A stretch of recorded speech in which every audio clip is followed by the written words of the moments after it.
but also as a sales manager, is to identify your strengths and challenges. So you got strengths in those words, but there's also some challenges in those words, and being aware of it and making your adjustments in your communication when you interact with people can make a huge difference. And I'll just give you a couple exercises. But we had one of the managers of the group I worked with, Debbie, and she was a service manager, and she had to write up a disciplinary report on an employee. And here's an example how personality styles can fit into this. Debbie is, she's got that charger socializer, very high energy, very bottom line, say it like it is kind of personality, nice person. But she had a meeting with somebody, Cindy, and Cindy was in charge of warranties, and she was just off the market. I mean, she had been written up before for a disciplinary issue, and now she's going to go through this process again. And basically, Debbie came to me and said, look, I know when I have this meeting with Cindy, I'm probably going to lose her. She'll probably start looking for another job, and I don't want to lose her. She's a great person. She's been with us a long time. And I'm just kind of, how do I approach her? And so basically what I did with Debbie, I said, Debbie, I know Cindy, you know Cindy, let's talk a little bit about her. I said, okay, why did you hire Cindy? Well, because of A, B, and C. I said, so does she actually have that magic? Is she actually that good with people? Oh, yes, when she's on, and she's one of the best people I have here. But when she's off, she brings down the whole team. And I said, well, I know Cindy. She's a harmonizer. She's a peacemaker. She's a team player. I said, I don't know. I think a way I would approach her is something to the effect, because she's a relational person, is to say, Cindy, look, we believe in you. We haven't lost faith in you. And the reason we hired you was because of these reasons. And we know you got the magic, because when you're on, you're one of the best team members we have here.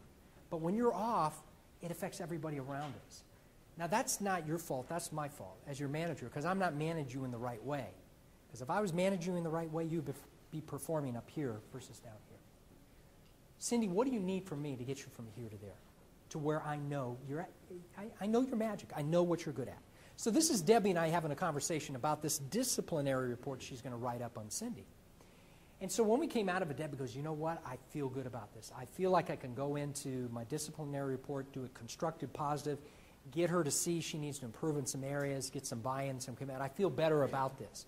So I'm not going to be going in and headbutting her, putting the fear of God in her in this sense. I'm going to be going in a positive way. So here's, about a month later, I hear the feedback from Debbie, the service manager. Here's basically what happened. She sat down with Cindy. She went through the same thing. She said, Cindy, look, we believe in you. We haven't lost faith in you.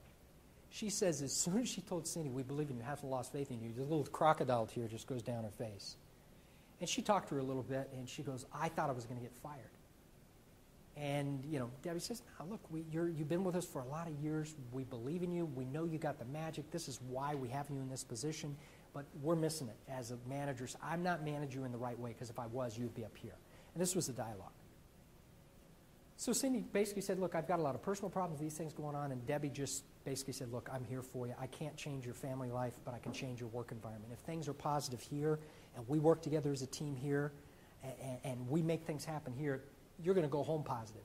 And that's going to help you solve some of your personal problems. Not everything, but at least you've got some good things happening in the workplace.